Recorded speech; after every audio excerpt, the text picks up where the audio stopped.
This is Where We Live on Connecticut Public Radio. I'm Lucy Nalpathanchel. There's been a lot of focus on whether the U.S. labor force will recover. Just one consequence in the pandemic that disrupted so many lives. The Labor Department saying the nation added 531,000 jobs in October, but the number of job openings remain near record highs.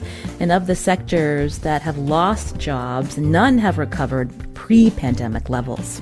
Now, earlier this year, economists pointed to millions of Americans who quit their jobs, dubbing it the Great Resignation. Some industries were hit especially hard, like leisure and hospitality jobs, which historically offer low pay. Today, Where We Live, we talk about the workplace and learn why so many people have decided to quit their jobs. 4.3 million Americans in August did just that. Are you one of them? You can join us, 888-720-9677. That's 888-720-WNPR. Share a comment on our Facebook page or find us on Twitter at Where We Live. My guest this hour on Zoom is Karla Miller. She's a Washington Post columnist giving workplace advice. Karla, welcome to the show. Lucy, thank you so much for having me. I mentioned this term, the Great Resignation. Where did that come from, and is it still applicable right now in November 2021? Well, the term the Great Resignation was coined by Anthony Klotz, a professor, I hope I got his name right, a professor at Texas A&M, business professor, to describe this phenomenon where people are voluntarily leaving jobs. Now, a lot of people were laid off during the pandemic, at the start of the pandemic, especially as businesses closed or they had to furlough employees to save on costs. But the Great Resignation refers to people who are voluntarily leaving for better jobs, or just leaving behind the jobs they had, or maybe they were pushed into early resignation or laid off and then decided they just really didn't want to go back to that life. So who are the people we're talking about? I mentioned leisure and hospitality, which, historically, the pay is not great. The hours can be long. As we hear, there's lots of customer rage these days that doesn't add to the job benefits, so to speak. But are you hearing from not only them, but also, I guess, traditional office workers who are like, you know what, maybe it's time for me to question my relationship with work? And what are they telling you? That's exactly right. Yes, I've been hearing from people who are not on the front lines of dealing with COVID. They're not in healthcare or education, retail, hospitality, food service. They are in office jobs, and they're realizing, since they've been many of them working remotely, they'd like to continue working remotely, and then their employers want them to come back to the office, and so they're not keen on that. And then some of them have just had sort of a pause during the pandemic to really think about what they want from life, what they value in life. We've all sort of realized life is short, life is precious, and we have a limited amount of time to live it. So they're realizing they don't want to spend it in a job that does not adequately reward them for their effort and doesn't give them a sense of purpose. If you're one of those people, you can join us. We'd love to hear from you about the decisions that you've made over the last 19 months. 888-720-9677, or find us on Facebook and Twitter at Where We Live. So we saw how so many of us had to adapt when the pandemic hit and there was a lockdown, and companies had to innovate, and workers were working remotely, and we proved that we could all do the work from home for the people who had the luxury of being able to work from home, Karla. So now that we're coming around and it seems like the pandemic, it's not as bad as it once was, when we talk about employers and how they're adapting, why are they having a hard time having people come back to work? Well, employers that want employees to come back, they argue it creates better collaboration. It's easier to have everybody, in one place working together where they can bounce ideas off each other. They may also have, commercial leases that are going unused because they need to fill these office buildings that they've been renting. But people are resisting it because they're finding when they work remotely, they're as productive as they were before, possibly even more productive than they were before, and they have fewer distractions. They have better balance overall. They don't have to deal with that grueling commute. So that it's just they're more focused and engaged with their work than they had been, and they don't want to give that up, and they're trying to make the argument that they shouldn't have to. So, but you're asking about why are companies having trouble? Is it having trouble getting them back in the office, or is it Just hiring in trouble general. adapting? Oh, hiring people back. Yeah, if companies are not willing to continue offering that same flexibility in hours and locations of where they work, fewer workers are interested in working for them. It's hard for them to conceive of going back to that life once they've sort of tasted a more flexible alternative way to do it. When we think about other periods in the last, I guess, almost 2 decades now, this does feel very different from back when there was the recession in 2008. People were desperate to come back to work, and it was a different turnaround. And so now it seems like employees have the upper hand, and it's the employers that really have to woo people and think about how to make the workplace not only more welcoming, but to meet employees where they are. That's exactly right. Yes. During the recession, the employers definitely had the upper hand. Now it is employees. The pendulum has kind of swung back in their favor. It's competitive out there. There are many jobs and not as many people willing to fill them if they don't meet all of their needs. Employees are asking, well, what can you do for me?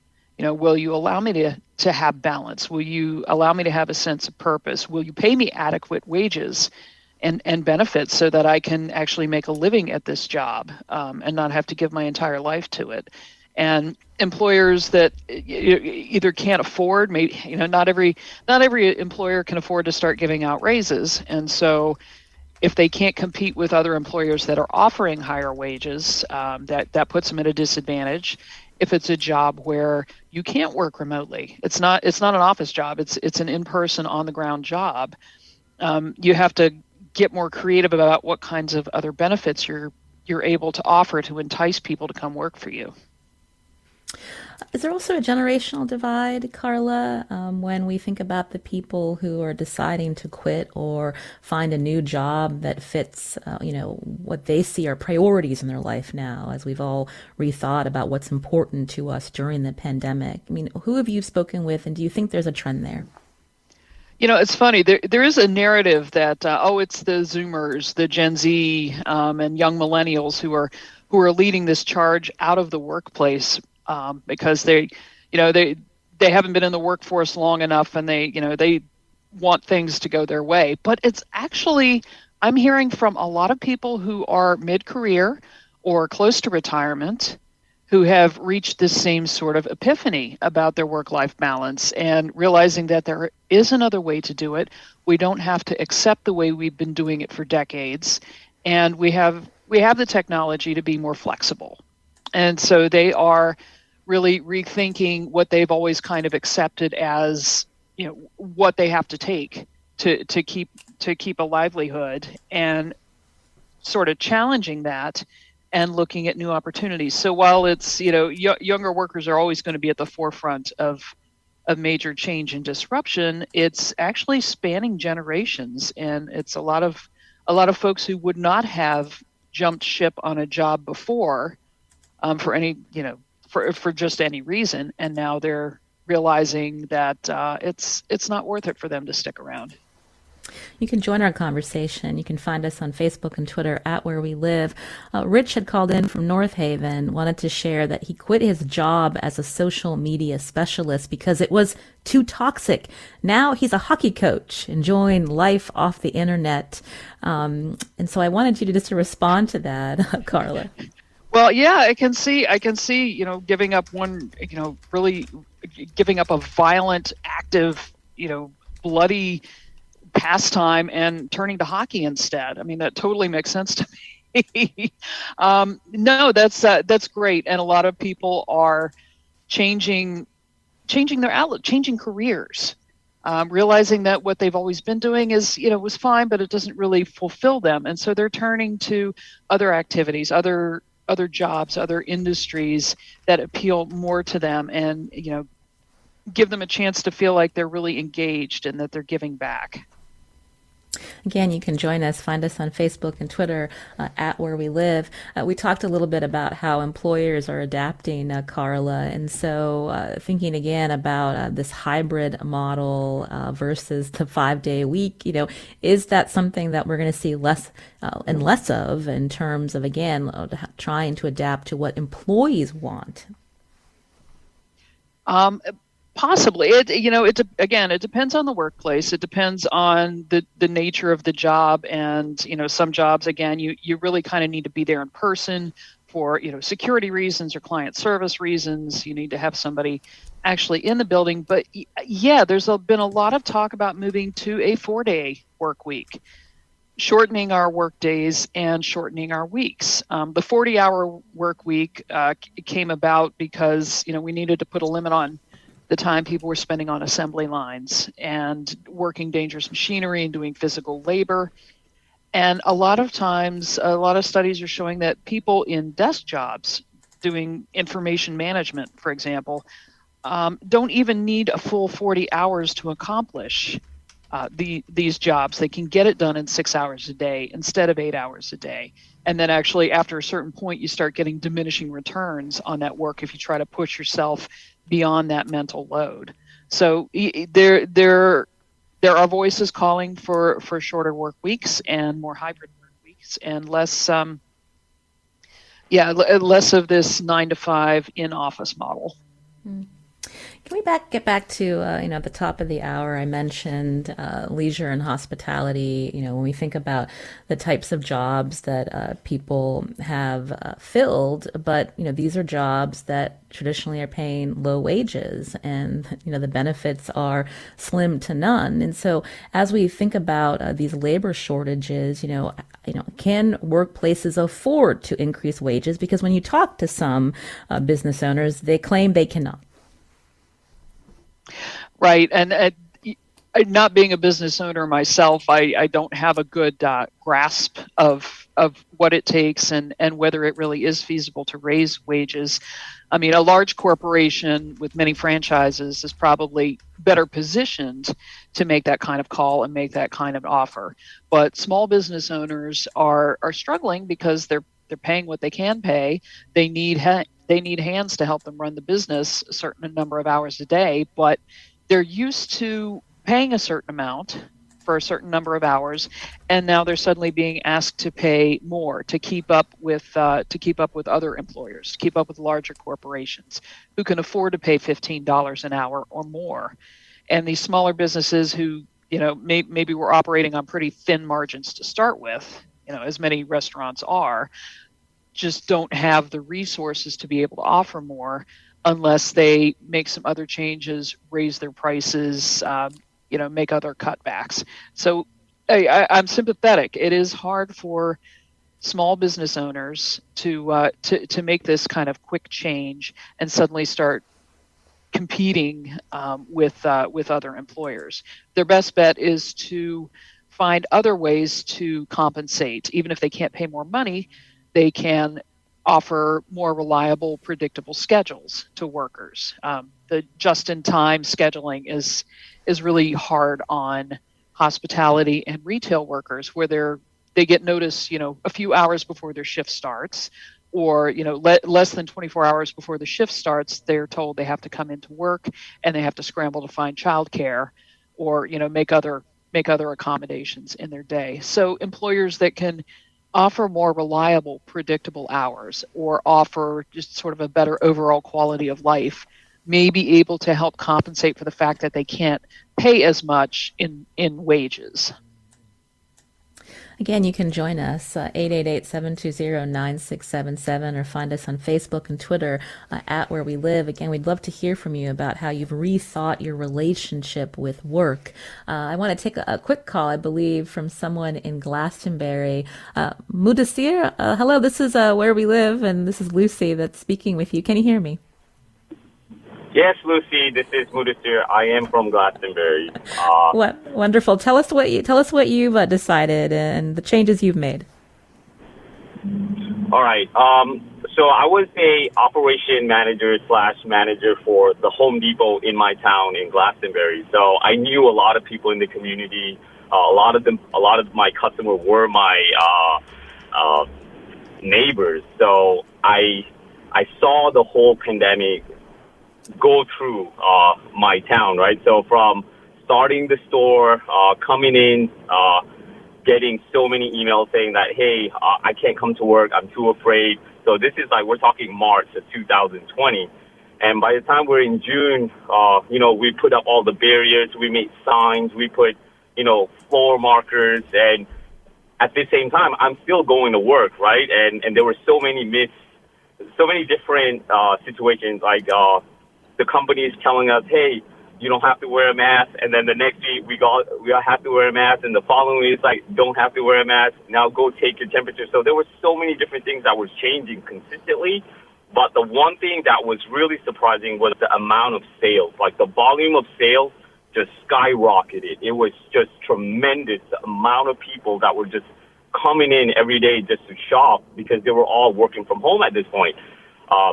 So the other thing that as a manager, we manage the store because it's such a large operation that we have a lot of metrics that we follow, like from customers' happiness, how happy is the transaction towards the cashiers, how timely we were to fulfill an order for an online order that was done. So there was a lot of metrics that was going on.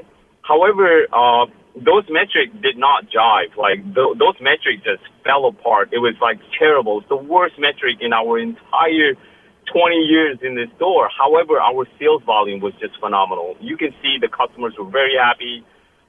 So at that time, I started to, call upper management and say like, hey, regional person, et cetera, et cetera. None of this metric that we are using is helping us. It's actually getting in the way of us doing business, getting to our associates. So this is where my frustration started. And I'm like, you know what?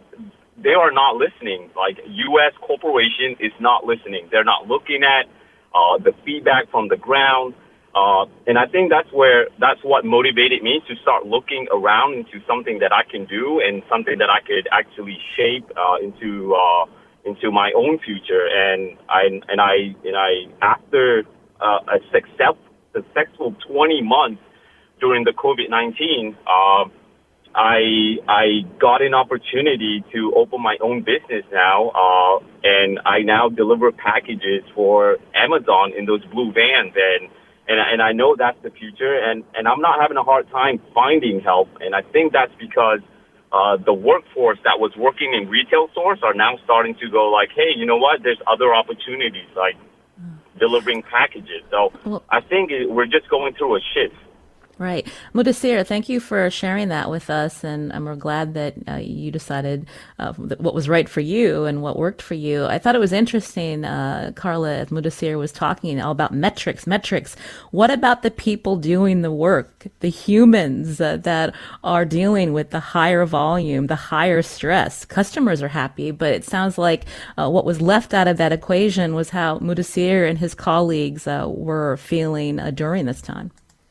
Yes, and that is a common refrain I've been hearing is people's frustrations with management and corporate headquarters and whether they were being listened to, whether their concerns were being heard, saying, oh, we're being overworked, we need more staff, or, I need more hours or fewer hours, it's too much, or we don't feel safe in this environment.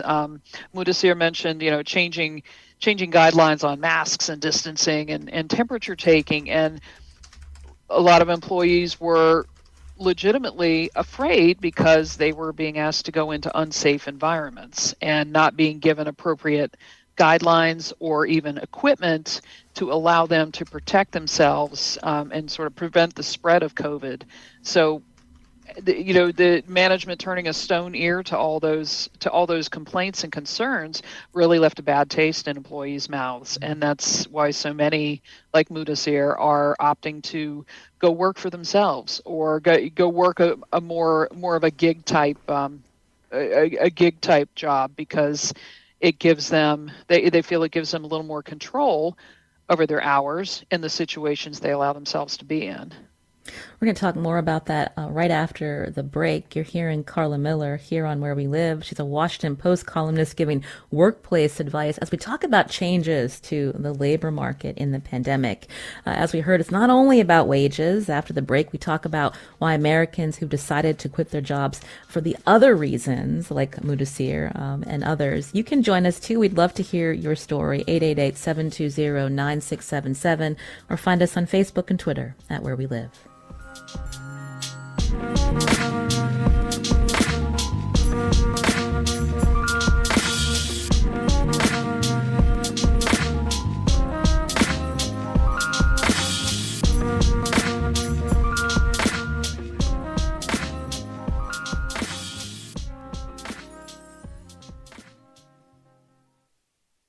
This is Where We Live on Connecticut Public Radio. I'm Lucy Nalpathanchel.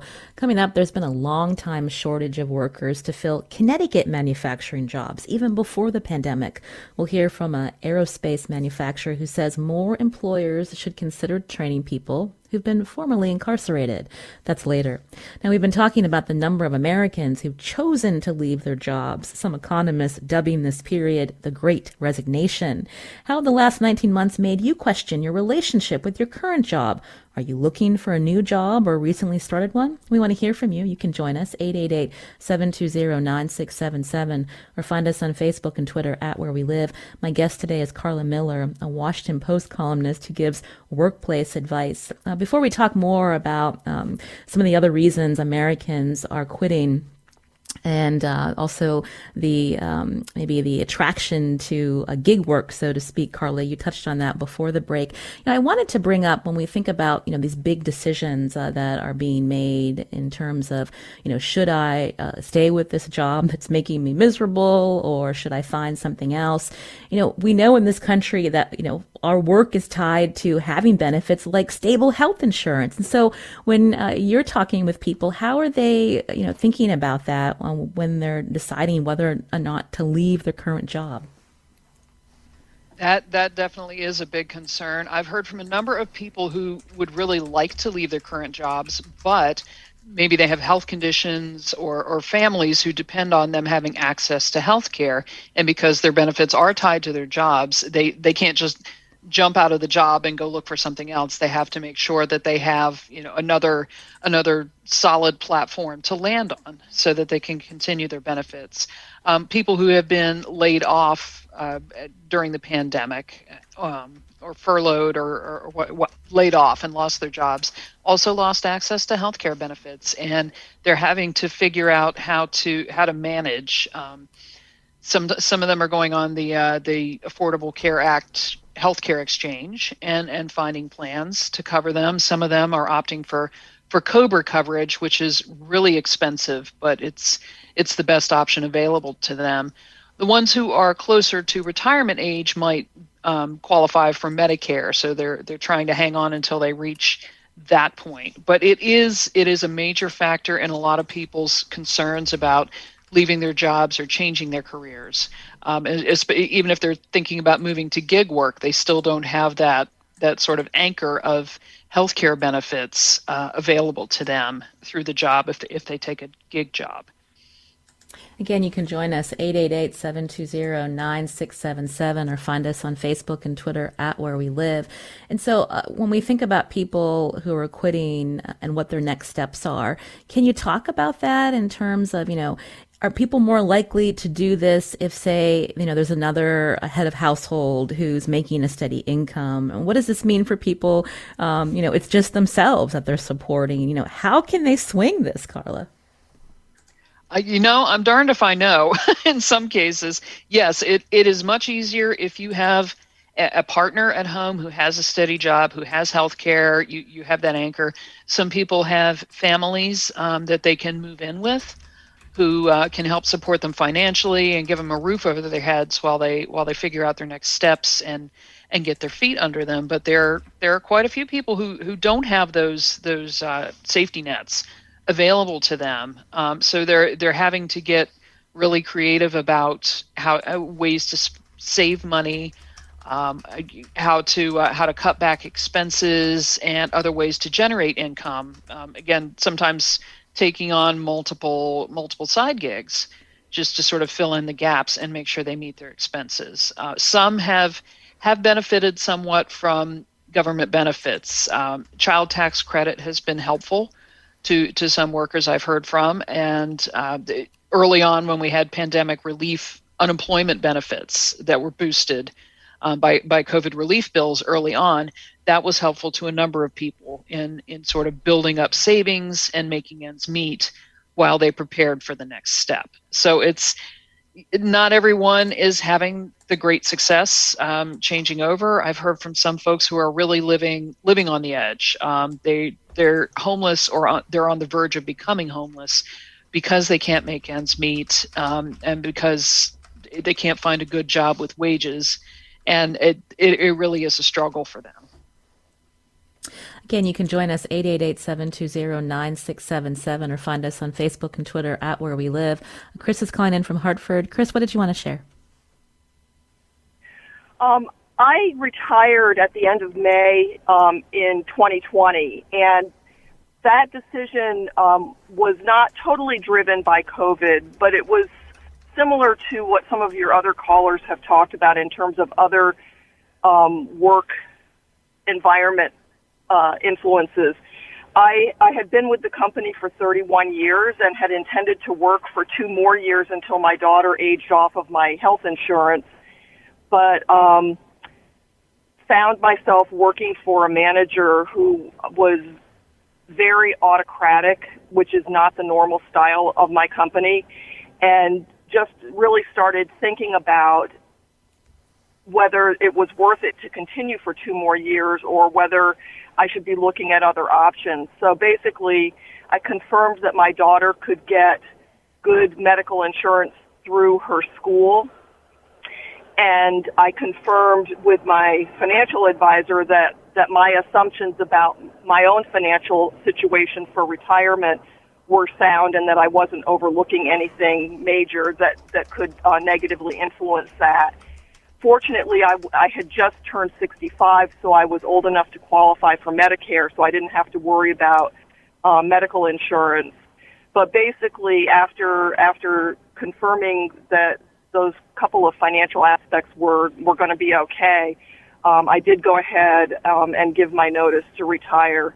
Like I say, the primary driver was not COVID, but the timing definitely was influenced by the fact that my employer was encouraging us already to come back into the office at least part-time in a cubicle environment that didn't feel very safe to me.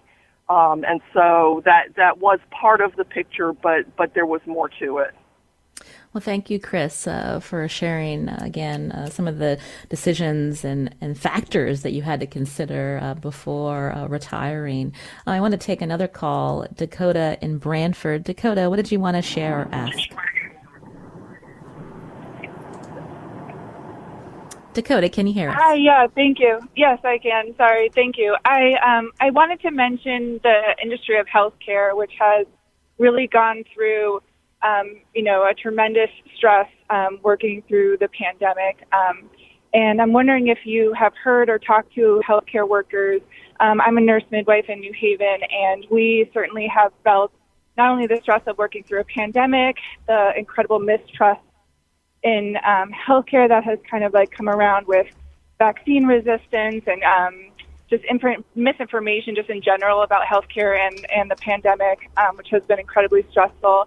And then on top of that, a huge nursing shortage in this country and certainly where we work and live. And so I'm wondering if you've heard from healthcare people and then, and just comments about that in our industry. Thank you, Dakota, for your question. Karla Miller from the Washington Post. Yes, I have heard from healthcare workers. That's one of the hardest hit industries throughout this pandemic. I mean, working in healthcare was difficult to begin with, and with the pandemic, it's exponentially gotten worse. There's high levels of burnout, as you say, dealing with vaccine-resistant patients or patients who resist care or who don't follow the science. And then, of course, the high volume of, 750,000 people who have died, and healthcare workers have had to be there to hold their hands at the end when they couldn't get access to their families.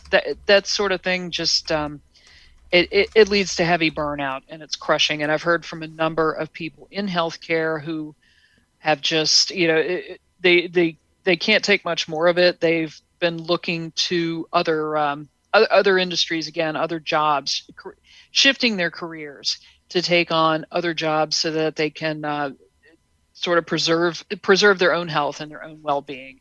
They've carried so much weight and so much stress through all of this, and now they've reached a crisis point. So yes, I have heard from healthcare workers, quite a few who are burned out and need to move on. Some who have become traveling nurses because you can make more money that way, but again, it involves travel, which is an additional risk.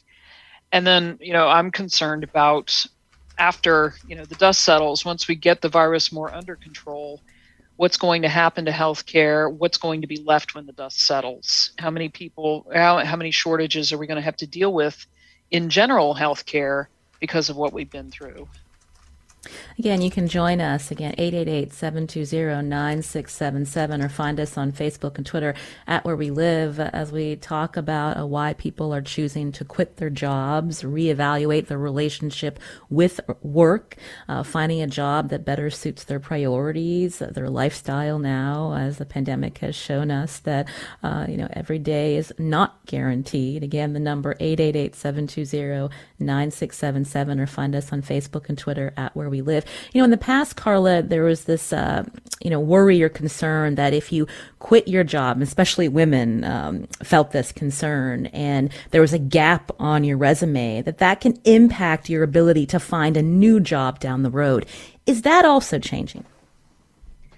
In some ways, yes, it is. It used to be you didn't want to have a spotty work history. You didn't want to show short-term jobs, one after the other, that indicated you might not be reliable, or that employers didn't want to keep you around for very long. But over the last couple of years, in 2020, 2021, if your resume has a gap in it, employers are likely to understand this. Oh, that was during the bad times. Yes, understood. And that's when people are taking whatever they can to get by. In some cases, they need to find filler jobs, or maybe they were trying new paths to see if they worked out better for them, or changing careers entirely. So if you have those kinds of little hitches and detours in your resume for this 2-year period, probably it's not going to be as much of a concern as it would have been, in previous times.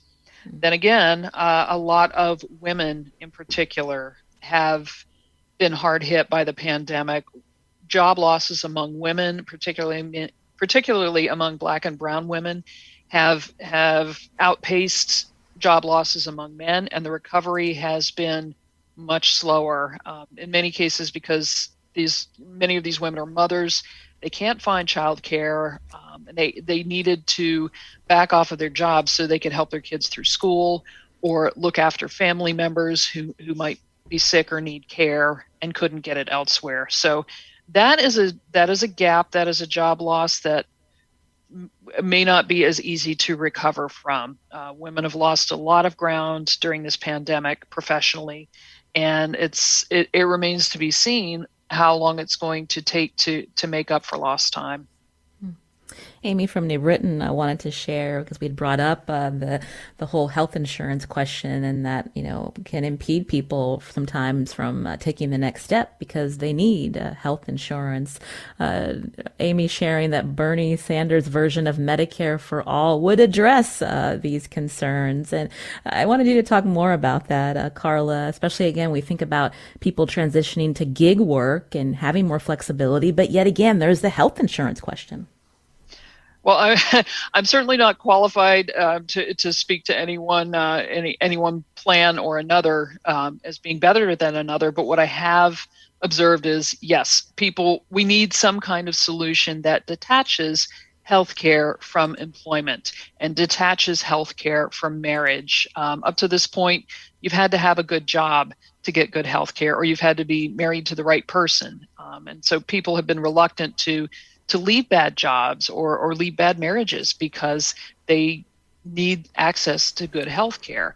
If they had an independent source of healthcare that was affordable and was accessible and portable to them, no matter where they went, they would be more mobile. They'd have more freedom to find suitable jobs, maybe take some risks in their careers as opposed to sticking with the job they're unhappy with because of that. So it occurs to me that employers not having to offer health insurance, that would be a reduced expense for them as well. But then again, health insurance is a benefit that helps attract and retain workers. So there's this constant tension, I think. But generally, I think people having independent access to healthcare that they can afford themselves would be better for them overall and offer more freedom and more mobility in the workplace. Before we head to break, I wanted to quote economist Daniel Alpert over at Cornell and also at Westwood Capital. He wasn't available to join us today, but he shared this in the New York Times recently, writing, "The chronic problem we face as we put COVID-19 in the rearview mirror is the U.S. economy before the pandemic was incredibly dependent on an abundance of low-wage, low-hours jobs. And it was this combination that yielded low prices for comfortably middle-class and wealthier customers and low labor costs for bosses, but also spectacularly low incomes for tens of millions of others." And Karla, I wanted to hear your response to that, because when we think about the last 19 months and what this time has taught us, this reliance on, or this expectation that some Americans should just take low quality, low pay work. Will the labor market change in any way? Will we see some long-term impact here? Well, again, I'm not an economist, so I'm hesitant to make predictions about what will happen. But I agree that the pandemic has exposed huge inequities between upper income workers, lower income workers, and how much we depend on these lower income workers to do jobs like meat packing and supply chain work, delivery, manufacturing. How many of these underpaid jobs we really rely on to keep our costs down. And with the pandemic, we've seen how much that is hurting a significant portion of our population. People cannot afford to get by, even when they're working a full-time job or multiple jobs, trying to get enough income together. A minimum wage job, 40 hours a week, is not enough to afford typical apartment rent in the United States. And it's certainly not enough to raise a family of four.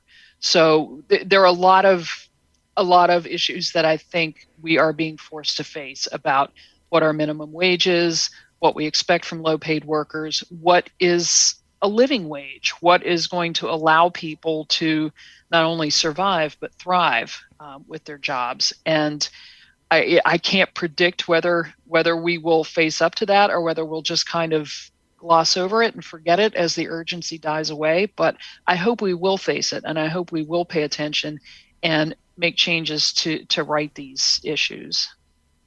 That's Karla Miller, a columnist with the Washington Post. Coming up, we're going to hear from Jackie Gallo, who's Chief Operating Officer at Whitcraft Group.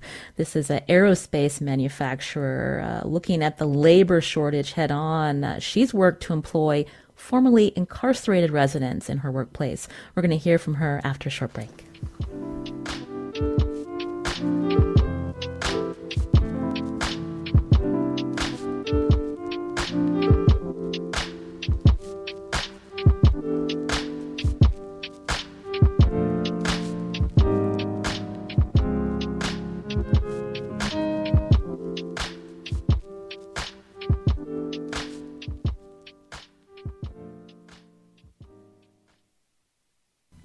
This is Where We Live on Connecticut Public Radio. I'm Lucy Nalpathanchel. We've been talking about workplace changes in the pandemic. My next guest had a need for workers, so her company looked to hire people who'd been formerly incarcerated. Jackie Gallo joins us, Chief Operating Officer at Whitcraft Group, a Connecticut-based, or rather one of several states that has an aerospace manufacturing presence at Whitcraft. Jackie, welcome to our show. Hi, thank you for having me. Good morning. So you work in Connecticut, but the company also has offices in other states. So talk through to us when you look at this long-time manufacturing shortage in our state, a workforce to fill open jobs. What made you think about the incarcerated population? Well, we started partnering with the state and the local prison in 2018. The idea came from our sister site in Newburyport, Massachusetts. They actually had a long-term partnership with a local prison there that was working pretty well. So I actually reached out through general website mail and tried to get connected with the prisons in the state. And then a woman reached back out to me in 2018, and we decided to partner to employ those who were currently incarcerated while they're incarcerated, and they get released during the day on work release or furlough. And at the time before COVID, we were growing significantly. And so I was looking to hire. I was a general manager of the Eastford facility, and we were hiring all kinds of people, but this program was one source of a pipeline that I saw as a win-win, both creating opportunities for people who normally would not have that opportunity and helping the business to grow where it needed to grow. And so what types of jobs were they being trained to do? And then, when we think about sustaining this, when they were able, when they were completely out of prison, how has that worked, and how did your current employees respond? So the jobs that they are doing are factory work jobs that are in a clean, safe environment, well-lit, team-based culture. But they're hands-on roles that are working with metal. We're making aircraft engine parts. Some of the roles are machinists. Some of them are what we call sheet metal mechanics. Some of them are called flow line technicians, but basically they're working with their hands to move metal to create parts. We were providing the training and paying them while they were being trained. This is a partnership that we did with the prison, but also to your point, when they get released, our intention is that they continue to work for us. And it's an investment in our part and also in the individuals. So we look to this to be, a long-term career for them. We give them opportunities just like anybody else. They're paid the same way. They're offered full benefits. And when they get released, we hope they continue to stay with us. And they also would have the opportunity to post internally to grow into other roles and compete just like any other employee. I also, more recently, we've been working with halfway houses across the state and sober houses to try to offer these opportunities to those who are already released and transitioning back into society. And currently, between that initiative and the partnership with the prison, we have well over 30 people in the state of Connecticut working for us. And that's just who I'm aware of that has previous criminal, history. Mm-hmm. And how did your employees, your current employees, how did they respond when you talked about, this partnership with local prisons?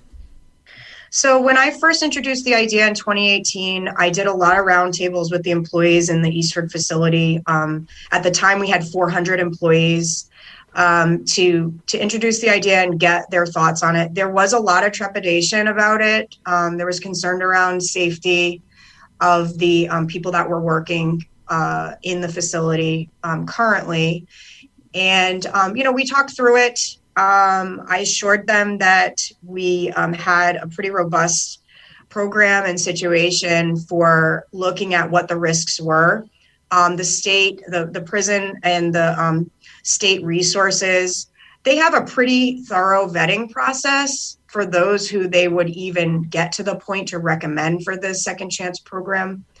And then beyond that, we walked the facility and we kind of identified what hazards or risks there might be. So I think, I basically left it with the employees, like, let's wait. Can you just wait and see? And like, let's try it. And if it's not going well, or if people are concerned at all, once the people are on the ground and they get to meet them, then we'll stop the program. But that actually never happened.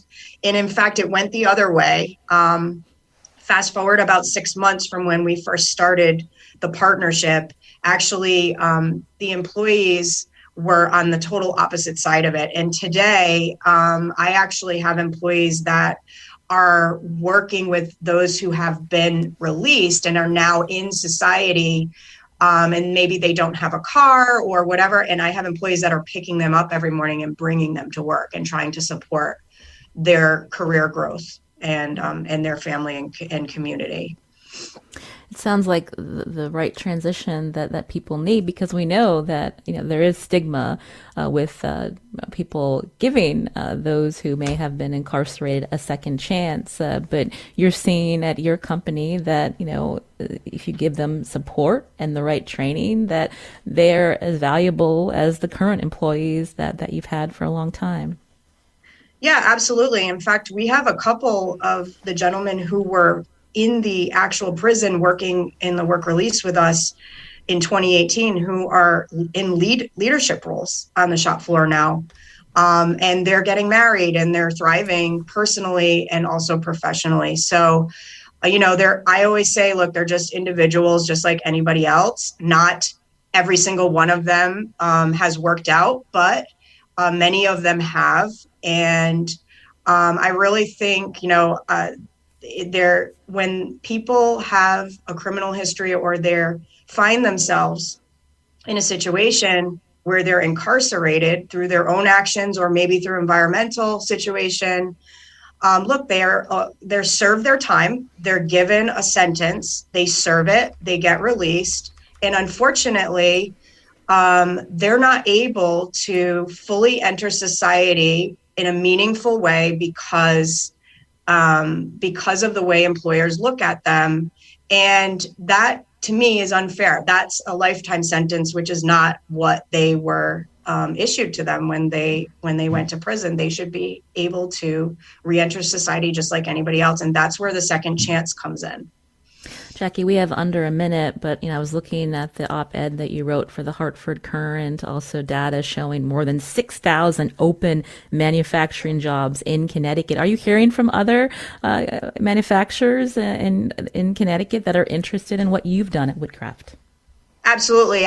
Since I've been in the media, I've gotten contacted by many employers who are asking me questions and also are interested. I would just encourage those who are thinking about doing this at all to just try it with a few individuals to start and see how it goes. I think you'll find that it's just like any other person that you would employ, and that there could be even more meaningful kind of breakthrough for those individuals that make them want to stay with the company.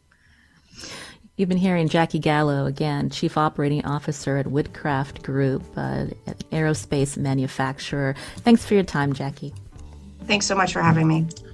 This is Where We Live. I'm Lucy Nalpathanchel. Today's show produced by Tess Terrible. Katie Pellico was on the phones today. Our technical producer is Kat Pastor. We'll be back tomorrow.